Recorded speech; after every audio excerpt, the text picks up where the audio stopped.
Está começando mais um programa Nossos Pesquisadores. E hoje eu converso com o professor Fernando Santos Osório, do ICMC. Professor, conta pra gente um pouco da sua trajetória acadêmica. Olá, Viviane.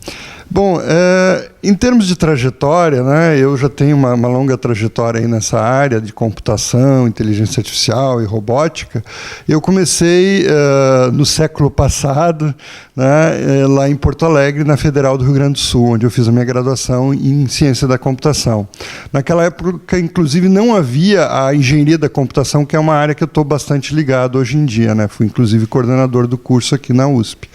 E depois de fazer a computação, eu comecei a me interessar muito pela área de inteligência artificial, né?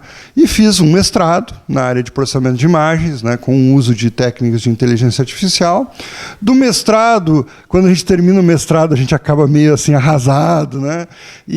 Mas no final eu me recuperei e tal, e o meu orientador foi lá e disse: olha, quem sabe um doutorado e tal, e um doutorado no exterior.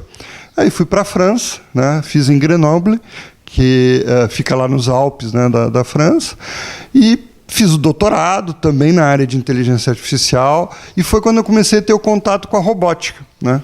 E durante esse período, então, do meu doutorado, que eu fui me aproximando cada vez mais, integrando inteligência artificial e robótica.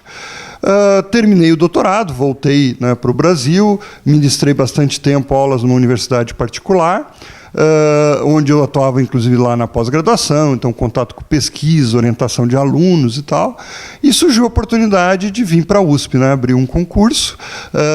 A USP eu já conhecia, né, por ter relações aqui com os professores, no qual a gente participava em bancas, conhecia de congresso, e com a oportunidade, a USP de São Carlos, em particular, e o ICMC, eu considero o melhor lugar do país na área de inteligência artificial. E foi assim um sonho realizado, né? Deu tudo certo.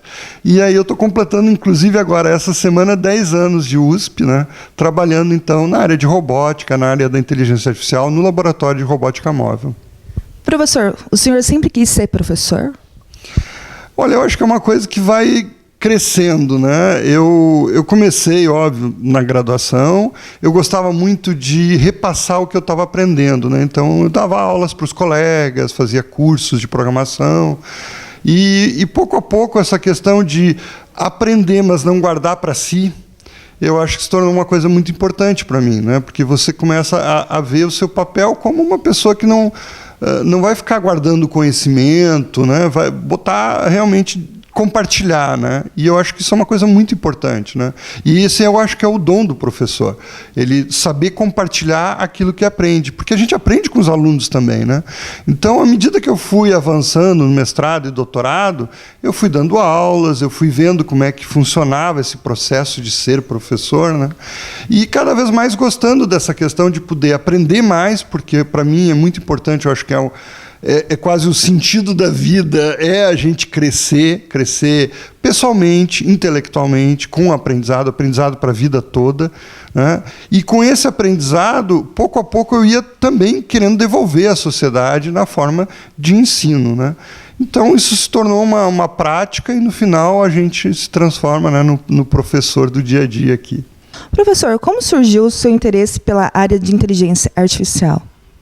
Pois é, Viviane, como eu havia dito anteriormente, eu fiz o meu mestrado, né, foi lá na Federal do Rio Grande do Sul, e na área de inteligência artificial, né. Na graduação, eu tive um primeiro contato, naquela época estavam surgindo novas técnicas de inteligência artificial, que são as redes neurais.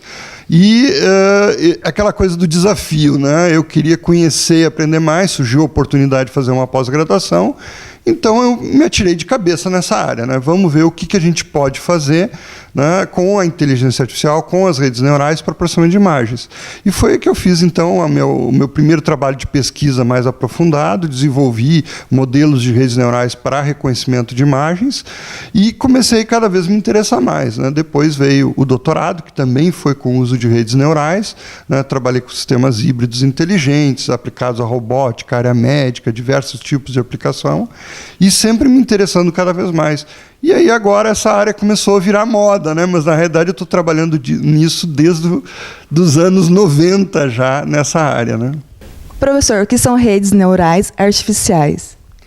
Bom, as redes neurais artificiais são sistemas de aprendizado, né? Ou seja, a máquina tem a capacidade de se adaptar, melhorar o seu desempenho em relação a uma determinada tarefa, e com isso ela vai aprendendo a responder de forma correta aos estímulos que ela recebe. Então, uma rede neural, ela busca, através de processos matemáticos, né, que simulam, assim, de uma maneira bastante distante, né, o neurônio do cérebro humano, mas de forma matemática você tem fórmulas que simulam como os neurônios interagem, como se adaptam para aprender novas coisas.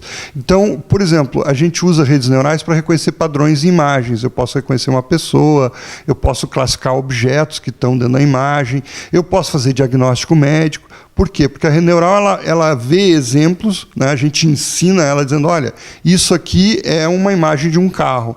E ela vai aprender, né, com o tempo, com ajuste de parâmetros que ela tem interno, a dizer, olha, quando eu ver alguma coisa parecida, ela vai dizer, isso parece ser um carro. E a mesma coisa, diagnóstico médico para uma doença, o médico mostra exemplos de sintomas e a doença associada, e a rede neural aprende a fazer essa associação.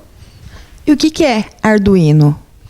Pois é, o Arduino é justamente um circuitinho que tem essa capacidade de ter entradas, né, que vêm de vários sensores, fazer um processamento e gerar uma saída, como os sistemas de inteligência artificial. Então ele é muito usado justamente para poder fazer aplicações que são ditas embarcadas e inteligentes, onde você pode fazer sistemas variados, sensores de luz, etc., né? A gente tem usado o Arduino, por exemplo, em aplicações da robótica, né, que são como a OBR, a Olimpíada Brasileira de Robótica. Na OBR, você faz robôs que seguem uma linha. Então é uma coisa bastante simples, você tem uma linha no chão, coloca um sensor de luz, né? A gente tem os Arduinos, né? Os Arduinos eles têm a possibilidade de integrar sensores, e esse sensor ele vai detectar a presença da linha, e com isso seguir uma linha marcada no chão. Pode parecer uma coisa bastante simples, mas é esse o princípio básico que leva até o desenvolvimento hoje em dia de veículos autônomos, veículos inteligentes. Nós aqui na USP de São Carlos, no ICMC, no meu laboratório, o LRM, desenvolvemos um carro que anda sem motorista. Como que a gente faz? A gente começa seguindo linhas, só que a linha é um pouquinho maior, é a linha do asfalto da rua. Usa um sistema de redes neurais, né, que faz o aprendizado para identificar onde é o asfalto, onde é a calçada, onde está fora da rua, e manda o carro seguir aquela rua que ele aprendeu a identificar. Então, tudo começa com um circuitinho do Arduino, com um sensor que interage com o mundo físico, que tem uma capacidade de processamento, passando depois para os sistemas de inteligência artificial, que vão desenvolver coisas muito mais sofisticadas. Professor, o que é inteligência artificial?